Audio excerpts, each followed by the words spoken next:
जब इन्होंने फौज की नौकरी, देश की सुरक्षा से खिलवाड़ कर सकते हैं। आप किसी भी फौजी अधिकारी से पूछ लें, किसी भी अच्छे इंसान से जो फौज के बारे में समझता है, सीमा की रक्षा के बारे में समझता है, बताओ अग्निवीर नौकरी 4 साल की कौन स्वीकार कर लेगा? क्या 4 साल में आप ट्रेनिंग पा करके सीमा की रक्षा कर पाएंगे? टैंक चलाना तो आप नहीं सीख सकते 4 साल में। आप क्या उम्मीद करो कि सीमा की रक्षा करेंगे? और क्या भरोसा बीजेपी वालों का? हमारे खाकी वर्दी वालों की भी नौकरी 3 साल कर दें, तो भरोसा है इनका? संविधान में नौकरी है कि नहीं है? बताओ, आउटसोर्स कर दी नौकरी कि नहीं कर दी? सब संविदा और आउटसोर्स में नौकरी है कि नहीं है? अरे आप लोग भी खुशियां मनाइए। 4 जून को आपके लिए भी खुशियों का दिन आ रहा है, फ्रीडम ऑफ प्रेस। आपके साथ दामोदर शुक्ला। हम इस समय मौजूद हैं बलरामपुर जनपद के छोटा परेड ग्राउंड में, जहां पूर्व मुख्यमंत्री अखिलेश यादव का आज जनसभा था। वहीं नेता विरोधी दल अखिलेश यादव आज बलरामपुर जनपद के छोटा परेड ग्राउंड पहुंचे, जहां उन्होंने श्रावस्ती लोकसभा के प्रत्याशी चौधरी राम श्रोमण वर्मा के पक्ष में जनसभा की और उनके लिए वोट भी मांगा। इसी के साथ साथ उन्होंने विधानसभा गैसड़ी के उपचुनाव प्रत्याशी राकेश यादव के पक्ष में भी समर्थन मांगा। साथ ही साथ में उन्होंने मंच पर पहुंचते ही भारतीय जनता पार्टी पर निशाना साधना शुरू कर दिया। सबसे पहले उन्होंने मुद्दा उठाया सेना के जवानों का, जो उन्होंने अग्निवीर व्यवस्था लागू की है। उसको कहा कि जब बॉर्डर के सेनाओं का नौकरी प्राइवेट हो सकता है और 4 साल के लिए हो सकता है, तो ये पुलिस के जवान जो स्टेट के पुलिस हैं, इनका भी नौकरी 3 वर्षों का किया जा सकता है। इसी के साथ साथ उन्होंने पेपर लीकेज समेत किसानों के बोरे से यूरिया चोरी करने को लेकर भी विपक्ष पर निशाना साधा। साथ ही साथ उन्होंने कहा कि जो नैनो यूरिया बनाती थी वो कंपनी का मालिक विदेश भाग चुका है। इसी के साथ साथ उन्होंने तमाम मुद्दों पर 25 मई को वोट देने की अपील की। और इसी के साथ साथ उन्होंने कहा कि अगर इंडिया गठबंधन की सरकार बनती है, 4 जून को इंडिया गठबंधन की सरकार बनने जा रही है, तो हम नई नई सुविधाएं लागू करेंगे, किसानों के कर्ज माफ करेंगे। और उन्होंने तमाम मुद्दे भी गिनाए। इस दौरान अपार भीड़ दिखाई दिया। साथ ही साथ में यहाँ लोग आए और लोकसभा के प्रत्याशी राम श्रोमण वर्मा तथा विधानसभा के उपचुनाव के प्रत्याशी डॉक्टर एसपी यादव के बेटे राकेश यादव भी मौजूद रहे, जिन्होंने अपने पक्ष में वोट लेने की अपील की। साथ ही साथ में उन्होंने कहा कि चौधरी राम श्रोमण वर्मा, जो कि 2019 के यहाँ के सांसद हैं, उनको 2024 में भी सांसद बनाया जाए और इसी के साथ साथ इंडिया गठबंधन की सरकार बने। इसको लेकर अखिलेश यादव ने इंडिया गठबंधन की सरकार बनने के साथ साथ उन्होंने कहा कि यदि हमारी इंडिया गठबंधन की सरकार बनती है तो किसानों का हित होगा, नौजवानों का हित होगा। इसी के साथ साथ उन्होंने तमाम और मुद्दे भी गिनाए। आइए देखते हैं क्या बोले अखिलेश यादव। बीजेपी हार नहीं रही है। बीजेपी चुनाव हार चुकी है। उनकी भाषा से, उनके भाषण से पूरे देश की जनता जान गई है कि उनका काउंटडाउन शुरू हो गया है। जितना ऊंचाई पे उन्हें जाना था वो जा चुके हैं। अब ऊपर से लुढ़कना शुरू कर दिया उन्होंने। अब कितने नीचे जाएंगे वो खुद स्वीकार कर रहे हैं कि 400 पार, मतलब 543 सीटों में 400 के बाद जो सीटें हैं उतनी जीतेंगे। इसका मतलब वो खुद स्वीकार कर रहे हैं कि 143 से ज़्यादा सीटें नहीं जीत पा रहे हैं वो। इस बार 140 सीटों के लिए भी तरस जाएंगे। किसान की आय दोगुनी नहीं हुई, नौजवान को नौकरी रोजगार नहीं मिला।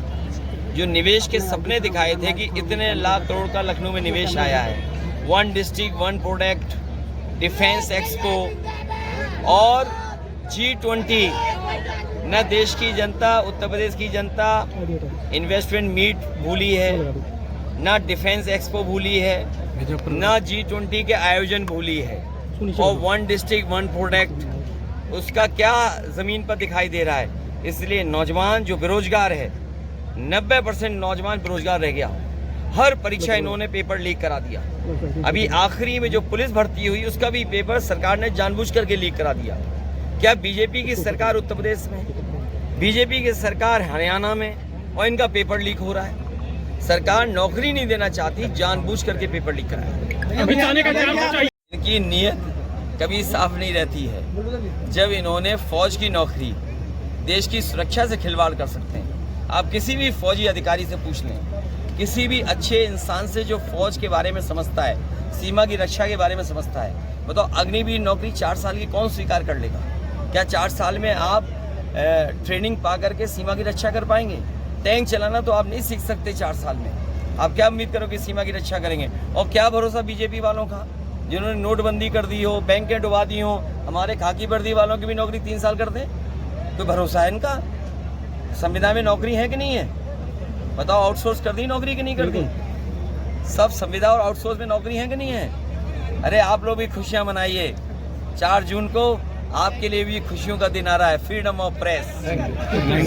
इनका भानुमति का कुनवा नहीं देखा? कौन कौन आ गए इनके संग? जितने हमारे साथ थे सबको कुछ लालच दे करके ले लिया। अगर हमारा भानुमति का कुनवा है तो आप कौन सा भानुमति का कुनवा जोड़ रहे हो? मंदिर मस्जिद के नाम पे वोट मांग रहे हैं, क्या कहेंगे आप? इसीलिए मैंने कहा कि जितनी ऊंचाई पे जाना था जा चुके हैं। इनकी कहानी कोई सुनना नहीं चाहता है। इनके डायलॉग सब घिसे पिटे पुराने वाले हैं। ये पहला राजनीतिक दल है जो नकारात्मक राजनीति करते करते अपनी ही नैरेटिव में उलझ गए हैं। ये नेगेटिव जो नैरेटिव उन्होंने क्रिएट किया उसी में उलझ गए हैं। याद रखें बीजेपी के लोग, जो गड्ढा दूसरों के लिए खोदते हैं एक दिन उस गड्ढे में खुद गिरते हैं। इस बार जाने वाले हैं, शहंशाह को हटाने वाले इस देश की जनता है। और जहाँ तक सवाल शहजादों की है, इन्हें घबराहट किस बात की है? कम से कम आय दोगुनी बता दें कितने किसानों की हुई। जो लोग बोरी से चोरी कर रहे हो, बोरी से चोरी और नैनो यूरिया जबरदस्ती खरीदवा रहे हैं। और आप पता कर लेना, नैनो यूरिया वाला भी भारत छोड़ के भाग गया। सोचिए आप, ये सरकार चला रहे थे कि अपने उद्योगपतियों को लाभ पहुंचा रहे थे। इतने चेहरे में एक चेहरा तय कर लेंगे। योगी जी ने कहा कि ये बुलडोजर फिर से चलेगा और जिन लोगों ने इस तरह से किया उनके ऊपर बड़ी कार्रवाई की जाएगी। हमारे उत्तर प्रदेश के मुख्यमंत्री उल्टा पुल्टा मुख्यमंत्री हैं। उनका ज्ञान नहीं देखा आपने? विधानसभा में कह रहे 36 में नहीं 46 में 56, आज तक गिनती नहीं बता पा रहे। और जो कहते थे सुबह 4 बजे उठकर योगा करते हैं, जब वो योगा करने तो कैसे हिल रहे थे, देखा नहीं था क्या आपने? अमित शाह वाला बयान क्या रिकॉर्ड वोटों से जिता करके लोकसभा में भेजने का काम करेंगे। और जो माहौल आपने देखा होगा, चौथे चरण के चुनाव का माहौल आपने देख लिया होगा। और बीजेपी के लोगों की भाषा बदलती हुई आपने उनके भाषणों में देख ली। वो इसलिए भाषा बदल गई है क्योंकि इस बार देश की जनता ने चौथे चरण में ही भारतीय जनता पार्टी को चारों खाने चित्त कर दिया। ये लोग जो बहुत ऊंचाई पर पहुंच गए थे और इनका अहंकार ये कह रहा था कि वो इस बार 400 सीटें जीतेंगे, 400 पार। जो लोग 400 पार कह रहे थे उनका गणित बाद में समझ में आया। वो 400 सीटों के बारे में बात नहीं कर रहे थे, वो ये कहना चाहते थे कि 543 में 400 के पार जितनी सीटें बच रही हैं केवल उतनी जीतेंगे। 543 के बाद 400 सीटों के पार केवल 143 सीटें बच रही हैं। लेकिन इस बार देश की जनता ने 140 करोड़ लोगों ने मन बनाया है कि इन्हें 140 सीटों के लिए भी तरसा देंगे। इस बार भारतीय जनता पार्टी का जो रथ निकला है वो फंसा नहीं है, इस बार धंस गया है। और इसलिए भारतीय जनता पार्टी का रथ धंस गया है क्योंकि पिछले 10 साल में इनकी हर बात झूठी निकली। इनका हर वादा झूठा निकला। किसान से लेकर के नौजवान से लेकर के व्यापारियों तक को इन्होंने धोखा देने का काम किया। हमारे किसान भाइयों को याद होगा, ये वही भारतीय जनता पार्टी के लोग हैं जिन्होंने कहा था कि हम किसानों की आय दोगुनी कर देंगे। हमारे किसानों की आय दोगुनी नहीं हुई। जो पैदावार हमारा किसान लेना चाहता है उसके लिए लागत बढ़ गई और लागत लगातार इनकी सरकार में बढ़ रही है। केवल इन्होंने महंगाई नहीं बढ़ाई डीजल पेट्रोल की, बल्कि जो किसान हमारा जरूरत की चीजें खरीद रहा है, लागत की हर चीज महंगी कर दी। डीजल पेट्रोल के साथ साथ इन्होंने खाद की बोरी से भी चोरी करना शुरू कर दिया। आपकी कौन सी पैदावार बढ़ गई है शायद हमारे किसान भाई नहीं जानते होंगे। जो लोग नैनो यूरिया बनाए थे वो भी विदेश भाग गए, जैसे बड़े बड़े उद्योगपति भागे थे भारत का पैसा लेकर के। नैनो यूरिया वाला भी भाग गया, वो भी ढूंढने से नहीं मिल रहा है।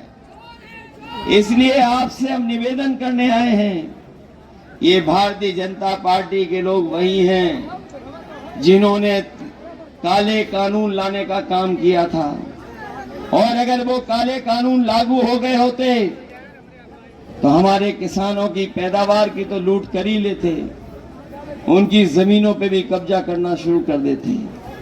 किसानों ने आंदोलन किया, धरना दिया, प्रदर्शन किया, दिल्ली को घेर लिया। उन्होंने परवाह नहीं की, कीलों की परवाह नहीं की। पुलिस प्रशासन जो रोक रहा था, हमारे किसान पूरे देश के धरने पे बैठे रहे, तब जाकर के काले कानून वापस हुए। लेकिन आज भी किसानों की अपनी मांग जो एमएसपी को लेकर के पूरी नहीं हुई है। इसी वक्त परेशानी को नहीं समझे, इन्होंने कारोबारियों का कर्ज माफ कर दिया, लेकिन हमारे किसान और गरीबों का कर्ज माफ नहीं किया। इस बार इंडिया गठबंधन ने तय किया है कि अपने किसानों का, गरीबों का लाखों लाख जो कर्ज है उसको माफ करने का काम होगा। जब तक कर्ज माफ नहीं होगा, कानूनी अधिकार नहीं मिलेगा एमएसपी के लिए और महंगाई पे नियंत्रण नहीं लगेगा, तब तक हमारा किसान खुशहाल नहीं हो सकता। गरीब को, किसान को खुशहाल बनाने के लिए काम करेंगे। वहीं हमारा ये नौजवान पिछले 10 सालों में नौकरी का इंतजार करता रह गया। ये नौकरियों को लेकर के समय समय पे इन्होंने परीक्षाओं की तैयारी की, फॉर्म भरा, परीक्षा के लिए कोचिंग करके गए, लेकिन जब परीक्षा देने हमारा नौजवान गया पढ़ा लिखा और घर लौट करके आया तो पता लगा पेपर लीक हो गया। इस सरकार ने सब पेपर लीक करा दिए। बताओ सब पेपर लीक हुए कि नहीं हुए? हमारा नौजवान गिन रहा है कि एक परीक्षा नहीं, न 2, न 3, 4, 10 से ज्यादा परीक्षाओं के पेपर लीक करा दिए, रद्द हो गई परीक्षाएं। ये सरकार ऐसी है, बताओ, जो अपना लीकेज नहीं रोक पा रही है। वैसे तो गरीबों के लिए बुलडोजर लेके तैयार रहते हैं, गरीबों के लिए बुलडोजर तैयार रहता है, अन्याय के लिए बुलडोजर तैयार रहता है, लेकिन ये सरकार अपने लोगों से जो पेपर लीक करा रही उनके लिए बुलडोजर इनका तैयार नहीं है। याद रखना नौजवान, ये पेपर लीक नहीं हुए हैं, ये भाजपा सरकार ने पेपर लीक इसलिए कराए कि आपको नौकरी न देनी पड़ जाए। बताओ पेपर लीक हुए कि नहीं हो गए? क्या ये बीजेपी के लोग भाषणों में माफी मांग रहे पेपर लीक को लेकर के? कोई याद भी नहीं कर रहा है कि इनकी सरकार में पेपर लीक हुए हैं। न केवल पेपर लीक, बल्कि हमारे नौजवान जो सुबह उठ करके फौज की तैयारी करते थे, वर्दी पहनने के लिए, देश की सीमाओं की रक्षा करने के लिए वो अग्निवीर व्यवस्था भी इन्होंने आधी अधूरी कर दी, 4 साल की नौकरी कर दी। हम अपने नौजवानों को कह के जा रहे हैं, ये फौज की भर्ती में जो अग्निवीर लेकर के आए हैं, 4 जून के बाद इंडिया गठबंधन की सरकार बनेगी और अग्निवीर व्यवस्था हमेशा हमेशा के लिए खत्म हो जाएगी। हमारे नौजवानों को पक्की नौकरी दी जाएगी। जो सम्मान के साथ वर्दी पहनना चाहते हैं उन्हें पक्की नौकरी दे करके हम अपने नौजवानों को देश की सीमा के रक्षा पे भेजने का काम करेंगे। बताओ धोखा हो रहा कि नहीं हो रहा आपके साथ? और मैं कभी कभी अपने खाकी वर्दी पहने हुए भाइयों को भी देखता हूं और मैं उन्हें सावधान करने आया हूं कि अभी तो फौज की नौकरी 4 साल की हुई है, ये बीजेपी वाले आ गए तो इनकी भी नौकरी 3 साल की कर देंगे। ये सावधान हो कि नहीं हो? ये लोग कभी कभी पत्रकारों से हमसे सवाल पूछवाते हैं कि ये कैसे संभव है, तो मैं उन पत्रकार साथियों से कहता हूं, बताओ क्या आपको पता था कि बैंकें बिक जाएंगी? क्या आपको पता था कि हवाई अड्डे बिक जाएंगे? क्या आपको पता था बंदरगाह बिक जाएंगे? क्या आपको पता था इकलौती उत्तर प्रदेश की इलाहाबाद बैंक बेच देंगे? क्या आपको पता था कि नोटबंदी हो जाएगी? तो जब आपको ये नहीं पता था तो ये सरकार में आ गए तो हो सकता है इनकी भी नौकरी 3 साल की कर देंगे। सरकारी विभागों में इन्हें आरक्षण न देना पड़े, इन्होंने सब नौकरियां संविदा पे कर दी। क्लास 3 की नौकरी, क्लास 4 की नौकरी सब संविदा पे कर दी। और जो हम लोगों को आरक्षण मिलता था, ऐसा खेल खेल रहे हैं कि आरक्षण भी खत्म हो जाए। या जानबूझ करके भारत के संसाधन, भारत की बड़ी बड़ी सरकारी कंपनियां इसलिए बेच रही हैं क्योंकि ये हमारे लोगों को आरक्षण न मिल जाए, नौकरी न मिल जाए। इसलिए सावधान हो कि नहीं हो आप लोग? ये चुनाव जहां हमारे आपके भविष्य का है, वहीं हमारे आने वाली पीढ़ी के भविष्य का भी चुनाव है।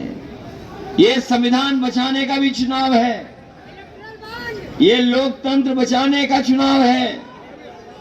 हमें आपको जो न्याय दिलाता है, संविधान अधिकार दिलाता है, उसको बचाने का चुनाव है। साथ ही साथ बाबा साहब भीमराव अंबेडकर जी जो हमें आपको सम्मान दे गए आरक्षण दिला करके, उसको बचाने का भी चुनाव है। ये बात तो समझ में आ रही है आपको कि नहीं आ रही? रोटी कपड़ा और मकान, लेकिन उससे पहले हमें बचाना है अपना संविधान। ये हमारे नौजवान जो जागरूक हैं वो इलेक्टोरल बॉन्ड के बारे में भी जानते होंगे। ये जो कांग्रेस पार्टी के नेता का भाषण चुरा लिया है, खटाखट वाला, उन्होंने कहा कि हम अपने गरीबों की मदद करेंगे, खटाखट। तो अब बीजेपी वाले कह रहे हैं हम लोगों को, लेकिन सोचो आप, बीजेपी वालों ने अपने मित्रों को पहले ही एक एक कर करके विदेश भेज दिया। खटाखट। और आपने देखा होगा इलेक्ट्रोल बॉन्ड का सब पैसा और चंदा लूट लिया।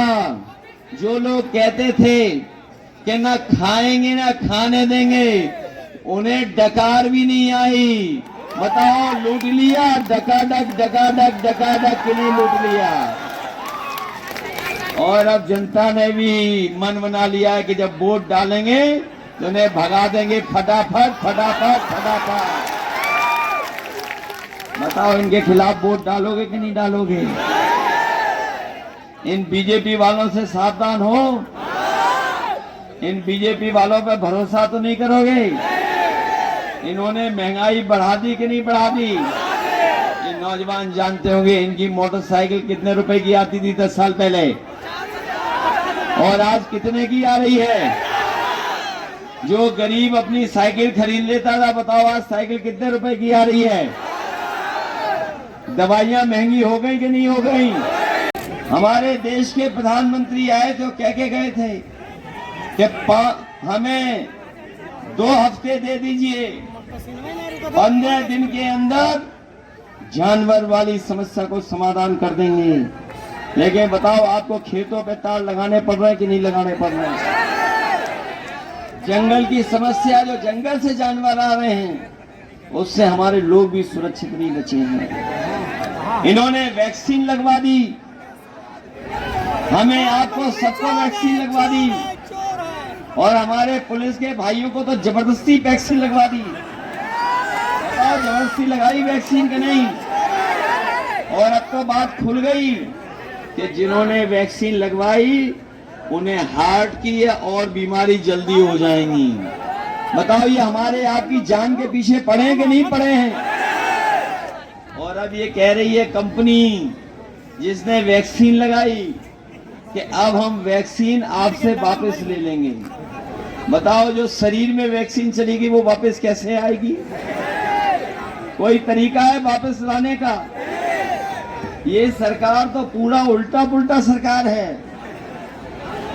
इन्होंने, याद कीजिए, जब चुनाव था तो राशन दे रहे थे आपको चना दे रहे थे, रिफाइंड तेल दे रहे थे, और क्या दे रहे थे आपको। और बताओ राशन में आजकल क्या दे रहे हैं आपको। राशन में क्या दे रहे, खाने को नई चीज। आपने पढ़ लिया होगा कि कांग्रेस पार्टी और समाजवादी पार्टी इंडिया गठबंधन ने तय किया है कि आपका राशन बढ़ाएंगे, राशन की मात्रा बढ़ाएंगे, राशन की गुणवत्ता बेहतर करेंगे। और इधर देखा होगा आपने, बाजार में पैकेट का आटा मिलने लगा है, और कई संपन्न लोग पैकेट का आटा जो पौष्टिक भी है, गुणवत्ता में बेहतर है, वो खा रहे हैं। हम अपने गरीबों को कह के जा रहे हैं राशन की मात्रा, गुणवत्ता और आटा पौष्टिक के साथ साथ हम लोग डाटा देने का काम करेंगे। फ्री डाटा, आटा राशन की मात्रा बढ़ा के गरीबों को आटा और अपने लोगों के मोबाइल चलाने के लिए डाटा। और डाटा इसलिए दे रहे हैं, याद होगा जब कोरोना आया था, हमारे गरीब परिवारों के बच्चों के 1 साल 2-2 साल सबका खराब हो गया, लेकिन अमीर लोगों का खराब नहीं हुआ, क्योंकि उनके पास कंप्यूटर था, लैपटॉप था, डाटा भी था, वाईफाई भी था, इसलिए वो अपने बच्चों को ऑनलाइन पढ़ा सकते थे। और आज का नौजवान ऑनलाइन पढ़ना भी चाहता है, जानकारी भी हासिल करना चाहता है, और दुनिया में क्या चल रहा है उसकी भी सूचना मिल जाती है।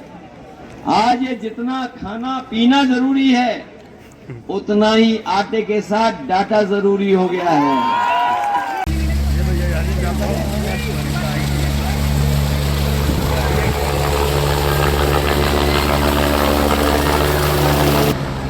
अब चाहे जाओ, जब मंच खाली है